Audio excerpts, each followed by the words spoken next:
শুভেন্দু অধিকারী সনাতনীদের জন্য এত সরব হয়েও কি হিন্দু ঐক্য আনতে পারছেন? রাজ্য সভাপতি হিসাবে সুকান্ত মজুমদার বিজেপিকে হিন্দুদের অভিভাবক বানাতে চাইছেন, কিন্তু সব হিন্দু কি তাই চায়? নাকি হিন্দুদের একাংশ মমতা বন্দ্যোপাধ্যায়ের মতোই গন্ধা ধর্ম মনে করেন হিন্দুত্বকে? প্রসাদ ভেবে গজা প্যারা খাওয়া বাংলার হিন্দু কি আদৌ নিজেদের ভালো চান? এই রাজ্যের ভালো চান কি তারা? এ নিয়েই আজকের আলোচনা। যদি ভালো লাগে অবশ্যই সাবস্ক্রাইব করুন পিনাক্কি বলছে চ্যানেলটি। একে একে আমি আজ মমতা বন্দ্যোপাধ্যায়, সুকান্ত মজুমদার, শুভেন্দু অধিকারী সকলকে জবাব দেব। সেই সঙ্গে বলবো রাজ্য বিজেপির অসুখের কথাও। দেখুন এবং শুনুন পিনাক্কি বলছে।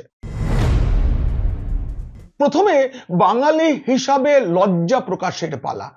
হিন্দু ভোট এবং বিজেপি তৃণমূল এ নিয়ে আলোচনা করলেই উঠে আসবে সদ্য হয়ে যাওয়া কালীগঞ্জ উপনির্বাচন প্রসঙ্গ, আর তাতেই উঠবে তামান্না নামে ওই বাচ্চা মেয়েটির কথা। তৃণমূল জিতেছে, অনেক ভোটে জিতেছে, কিন্তু বিজেপি হারেনি, হেরেছে পশ্চিমবঙ্গ। কালীগঞ্জ উপনির্বাচনে দুর্দান্ত জয় পেয়েছে এবং তারপরে জয়োল্লাস করতে বেরিয়েছিল তৃণমূল। আর সেই জয়োল্লাসের বোমার আঘাতে বিরোধীদের সবক শেখানোর সেই মিছিল থেকে ছোড়া সকেট বোমা কেড়ে নিয়েছে কিশোরী তামান্নার প্রাণ। ধৃতদের নাম কি? আদর শেখ, মনোয়ার শেখ, কালু শেখ এবং আনোয়ার শেখ। এরপরেও যারা বলেন যে দুষ্কৃতীদের কোনো ধর্ম হয় না, আমার মনে হয় তাদের কানের গোড়ায় না। আমি পুরোপুরি অহিংস প্রকৃতির, মনে হলেও গায়ে হাত তোলার কথা ভাবতে পারি না, কিন্তু সত্যি করে বলছি কালীগঞ্জ উপনির্বাচনের ফলাফল শুনতে শুনতে যখন খবর এলো ছোট্ট মেয়েটা তামান্না মারা গিয়েছে রাজনীতিকদের ছোড়া বোমায়, আমি রাজনীতিক শব্দটা ব্যবহার করছি কারণ এটা বাংলার রাজনীতির লজ্জা। তামান্নার মৃত্যু দেখিয়ে দিল বাংলা এখনো বাংলায় আছে। গোটা দেশে যখন রক্তপাতহীন ভোট হয় তখন একটা উপনির্বাচনে জয়ের পরেও কোনো সংঘাতে নয়, শুধু জয়োল্লাসের বোমায় এক কিশোরীর প্রাণ গেছে যখন, তখন সত্যি গোটা বাঙালির লজ্জায় উঠে দাঁড়িয়ে শোক প্রকাশ করা উচিত। আমি জানি না তামান্নার নাম যদি তাপসী কিংবা তনুজা হতো তাহলে হিন্দুরা কি করতেন, তবে আমি জানি যারা ধৃত তাদের নাম যদি কৃষ্ণ, হরিহর, গোপাল, তারক হতো তবে কালীগঞ্জের উত্তাপ কালীঘাটে চলে আসতো। কালীগঞ্জ উপনির্বাচনের ফল ঘোষণার পর মুখ্যমন্ত্রী মমতা বন্দ্যোপাধ্যায় থেকে বিরোধী দলের সব নেতারা নানা বক্তব্য রেখেছেন। তখন আমার মনে হয়েছে সবাইকার চুপ করে থাকা উচিত, মুখ্যমন্ত্রীরও নীরবতা পালন করা উচিত তামান্নার মৃত্যুর জন্য। তৃণমূল রক্তপাত ছাড়া ভোট জিততে পারে না, এটা সবাই জানি আমরা, কিন্তু এটাও জানলাম যে জয়ের আনন্দটাও ভোগ করতে পারে না কোনো রক্ত ছাড়া, মৃত্যু ছাড়া। না, এটা আমরা আগেও জেনেছি। প্রতিটি ভোটের গত এক দশকে প্রতিটি ভোটের পর বিরোধীদের কর্মীদের উপরে যে সন্ত্রাস হয়েছে তাতেও আমরা বুঝেছি জয়ের আনন্দ, জয়ের যে উল্লাস সেটা প্রাণ নিয়ে রক্তের হোলি খেলে মানুষকে ঘর ছাড়া করেই পালন করেছিল। আমার রাগ হয়েছিল, সেটা প্রকাশ করে ফেললাম আপনাদের কাছে বন্ধু, আর কার কাছে করব। কিন্তু এবার একটু রাজনীতির আলোচনা তো করতে হবে। আমি মনে করি কোন রাজনৈতিক দলের যখন কিছু বলার থাকে না তারা তখন পরিসংখ্যান নিয়ে কথা বলেন। বিজেপি নেতারা হয়তো শুনলে রাগ করবেন, কিন্তু এটাই বাস্তব। কারণ পরিসংখ্যান এমন একটা জিনিস সবকিছুকে সত্যি করে দেয়। একটা গ্লাসের অর্ধেকটা যদি জল থাকে কেউ বলবে অর্ধেক পূর্ণ, কেউ বলবে অর্ধেক শূন্য, কিন্তু পরিসংখ্যান দিয়ে না সবকিছুর বিচার করা যায় না। আমি বাম কংগ্রেস জোটের কথা বলছি না, তাদের তো ক্ষয় হচ্ছে, ক্ষয় চলছে, ক্ষয় চলবে। বিজেপির দাবি পরিসংখ্যান অনুযায়ী নাকি তাদের ফল ভালো হয়েছে, আবার তৃণমূল বলছে বিজেপির ক্ষয় হয়েছে। কিন্তু কিসের পরিসংখ্যান? বিজেপি নেতারা দাবি করছেন যে কালীগঞ্জে 105টা হিন্দু অধ্যুষিত, মানে যেখানে 70% বেশি হিন্দুর বাস, এরকম 105টার মধ্যে 102টো বুথে তারা জয় পেয়েছেন। কেন 102? কেন 105 নয়? কালীগঞ্জ উপনির্বাচনে মোট যে ভোট পড়েছে সেটা 73%। সেখানে হিন্দুরা ভোট দিয়েছে বলে বিজেপির দাবি 69%। আমার এখানেই প্রশ্ন, মোট ভোট যেখানে 73%, সেখানে বিজেপির হিসাবটাই যদি ধরি, কেন 69% হিন্দু ভোট দিলেন? আবার সেই ভোটের আমি মেনে নিচ্ছি সিংহভাগ বিজেপির ঝুলিতেই গেছে, কিন্তু সেখান থেকে জমানত খোয়ানো বাম কংগ্রেসও ভোট পেয়েছে, তৃণমূলও ভোট পেয়েছে, হিসেব তাই বলছে। মুর্শিদাবাদ থেকে মহেশতলার যে ঘটনা পরপর হয়ে চলেছে তা নিয়ে শুভেন্দু অধিকারী, সুকান্ত মজুমদাররা বাংলার এ প্রান্ত থেকে ও প্রান্ত তারা সনাতনীদের বিপদ বলে চিৎকার করছেন, কিন্তু তারপরেও হিন্দুরা কি পুরোপুরি জোটবদ্ধ নয় বলে দিল কালীগঞ্জ উপনির্বাচন। মুসলমানরা যখন দলে দলে ভোট দিতে গেছেন তখন কি হিন্দুরা ঘুমিয়েছিলেন ঘরে, নাকি তৃণমূলের অত্যাচারের ভয়ে যাননি? কি অজুহাত দেবেন তারা? বাঙালি হিন্দু যারা পশ্চিমবঙ্গে আছে তাদের উপরে একের পর এক যে ধরনের আক্রমণ নেমে আসছে, আগামী দিনে বাঙালি হিন্দুর সামনে চরম বিপদ হবে। সুকান্ত মজুমদারের কথা শুনলেন তো? আমি প্রথমেই বলছিলাম না, বিজেপি এ রাজ্যের হিন্দুদের অভিভাবক হতে চায়, তাদের বাঁচাতে চায়, কিন্তু এই যে কালীগঞ্জ উপনির্বাচনের আগেই এই কথাগুলো সুকান্ত মজুমদার বলেছিলেন, আশঙ্কাটা কিন্তু একেবারে ঠিক, বিপদ আসছে। আর কালীগঞ্জের ফলাফল সেটাই বলছে। অনেকে বলছেন উপনির্বাচনে তো এমনই ফল হয়, শাসক বেশি ভোট পায় এবং মানুষ কম ভোট দিতে চায়, কিন্তু আমার বক্তব্য সাগরদিঘিতে যখন উপনির্বাচন হয়েছিল সেটাও তো একটা উপনির্বাচন। সেখানে মুসলিমরা ঠিক করেছিলেন তৃণমূলকে ক্ষমতা থেকে সরাবেন। উপনির্বাচন, রাজ্যের সরকার বদল করা যায় না, কিন্তু এলাকার বিধায়ক তো বদল করা যায়। মুসলিমরা দলে দলে গিয়ে শুধু বায়রন বিশ্বাসকে ভোট দিয়েছিলেন। বায়রন বিশ্বাস প্রায় 48% ভোট পেয়েছিলেন। সেবারও তৃণমূলের দ্বিতীয় হবার ভরসাটা ছিল কিন্তু হিন্দু ভোট। মুসলিমরা যখন এক কাট্টা হতে পারছেন তখন কিন্তু হিন্দুরা তাদের ঐক্য দেখাতে পারছেন না এই রাজ্যে, আর সেখানেই সব থেকে বড় বিপদ। হিন্দুদের এক করা এত সহজও নয়। স্বামী বিবেকানন্দ, আচার্য প্রণবানন্দজি মহারাজ, শ্যামাপ্রসাদ মুখোপাধ্যায় তারা অনেক চেষ্টা করেছেন, পারেননি।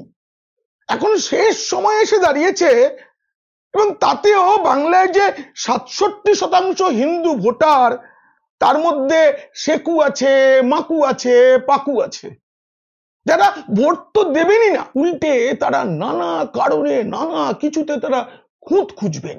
এরপরেও একদল হিন্দু আছেন, এই চতুর্থ দলের হিন্দুদের কথা আমি বলবো, তাদের চরিত্র বিশ্লেষণ করব, কিন্তু তার আগে বিরোধী দলনেতা শুভেন্দু অধিকারী কদিন আগে হিন্দু ঐক্য নামে একটি অনুষ্ঠান করেছিলেন, সেখানে তিনি কি বলেছিলেন সেটা একবার শুনবো।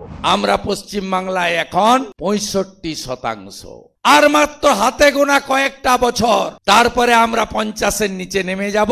তখন সংবিধান চলবে না, ধর্ম নিরপেক্ষতা চলবে না, ধর্ম যার যার উৎসব সবার চলবে না, তখন সারিয়া কানুন চলবে। ওই সভাতেই শুভেন্দু অধিকারী তথ্য তুলে দিয়েছিলেন যে রামনবমীর মিছিলে কত হিন্দু হেঁটেছেন পশ্চিমবঙ্গে, রেকর্ড 2 কোটিরও বেশি। আমি আশা করি শুভেন্দু বাবু আমার কথা শুনলে কষ্ট পাবেন না, কারণ তিনিও জানেন যারা রামনবমীর মিছিলে হেঁটেছেন তারা উৎসব পালন করেছেন, তারা ঐক্য দেখাননি। একটা বড় সংখ্যার হিন্দু তারা রামনবমীর মিছিলে যান, রথের দড়ি টানেন, রামলালার দর্শনে তারা অযোধ্যায় চলে যান, কিন্তু আত্মরক্ষার বিষয়ে, ধর্ম রক্ষার বিষয়ে, সমাজ রক্ষার বিষয়ে তাদের কোনো ভাবনা নেই। তাদের কাছে ধর্ম মানে ফুল, বেলপাতা আর প্রসাদ। কয়েক মাস আগে আমি দীঘায় বেড়াতে গিয়েছিলাম, তখনই আমি দেখি একটি নির্মীয়মান মণ্ডপ, আর সেই মণ্ডপের সামনে দাঁড়িয়ে আমি একটা প্রতিবেদন করেছিলাম, সেখানে আমি প্রশ্ন তুলেছিলাম, আদিগুরু শঙ্করাচার্য ভারতের 4টি ধাম নিশ্চিত করে দেওয়ার পরেও কি করে 5ম ধাম দীঘায় তৈরি হতে পারে? আমি প্রশ্ন তুলেছিলাম, মাননীয় মুখ্যমন্ত্রীর অনুপ্রেরণায় কি করে প্রভু জগন্নাথ বাংলায় আসতে পারেন? এই বাংলায় তো 500 বছরেরও বেশি পুরনো মাহেশের রথ রয়েছে, সেখানে জগন্নাথ বাড়ি আছে, তারপরেও এরপরে অনেক কিছু হয়েছে, এমনকি পুরী মন্দিরে জগন্নাথ ধাম নামের বিরোধিতা করেছেন। কিন্তু হিন্দুদের ঘুম ভেঙেছে কি? ভাঙেনি জানেন। কদিন আগেই এক পরিচিতার কাছে শুনছিলাম তিনি সন্তানের জন্য জগন্নাথ ধামে চুল দেবেন মানত করেছিলেন, তিনি পুরী যেতে পারছেন না বলে তিনি দীঘায় যেতে চান। তারা ওই সরকারি খরচে তৈরি ওই বিল্ডিংটাকে, ওই মণ্ডপটাকেই মন্দির ভাবতে শুরু করেছেন, অথচ তারা জানেন যে এই মণ্ডপে জগন্নাথের যে মূর্তি তৈরি করা হয়েছিল তার জন্য এমন একজন পান্ডাকে ধরে নিয়ে আসা হয়েছিল যিনি মূলত পুরীতে তৃণমূল নেতাদের হোটেল কিনতে সাহায্য করেন। তার বিরুদ্ধে এরকম অভিযোগ আছে তিনি মমতা বন্দ্যোপাধ্যায়কে আগামী দিনে ভারতের প্রধানমন্ত্রী দেখতে চান বলেও মন্তব্য করেছিলেন সংবাদ মাধ্যমে। তিনিই বলেছিলেন যে আমি এই পুরীর রথের কাঠ চুরি করে এনে মূর্তি বানিয়েছি জগন্নাথ বলরাম সুভদ্রার, কিন্তু পরে জানা যায় সেটাও তার মিথ্যাচার। একজন পান্ডা যিনি উদ্বোধন করলেন, মণ্ডপের উদ্বোধন যিনি করলেন, তিনি মিথ্যাচার করেছেন, তাকে পুরী মন্দির কমিটি থেকে বরখাস্ত করেছিল। এসব জানার পরেও এতদিন ফুর্তি করতে যাওয়া দীঘায় বাঙালি হিন্দু পুণ্য করতে যাচ্ছে, ভেজাল জেনেও প্রসাদ খাচ্ছে।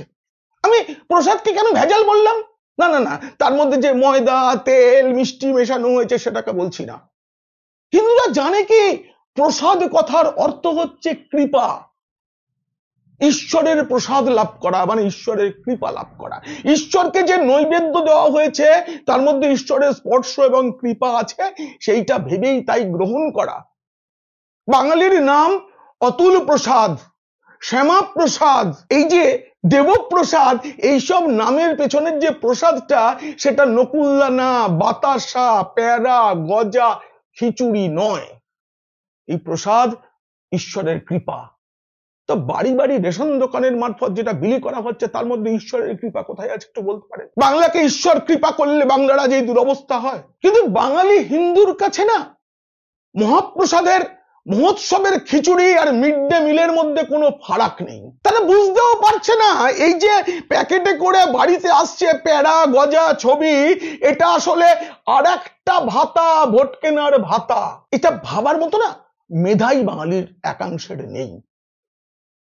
কে কতটা ভক্তি ভরে সই করে প্রসাদ নিচ্ছে এটা যে শাসক তৃণমূল সরকারি যে ব্যবস্থা সেটাকে কাজে লাগিয়ে একটা ভোটের আগে সমীক্ষা করে নিয়েছে, এইটা বোঝার মতো মাথাও নেই বাঙালির। আমাকে মাফ করবেন সুকান্ত মজুমদার, শুভেন্দু অধিকারীরা, সরকারি পয়সায় লোকাল দোকানে বানানো কালচারাল সেন্টার থেকে আসা মিষ্টির প্যাকেট যারা কপালে ছোঁয়াচ্ছেন, মুখে দিচ্ছেন, তারা আর যাই হোক হিন্দু সমাজকে রক্ষা করতে পারবেন না।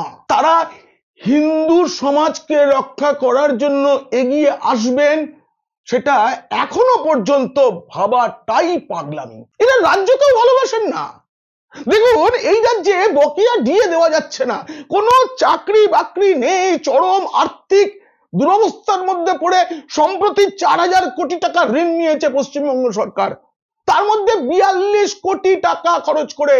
এই টাকাটা বাঙালি বুঝছে না আমার আপনার করের টাকা। সেই 42,000 কোটি টাকা দিয়ে প্রসাদ বিলি করা হচ্ছে।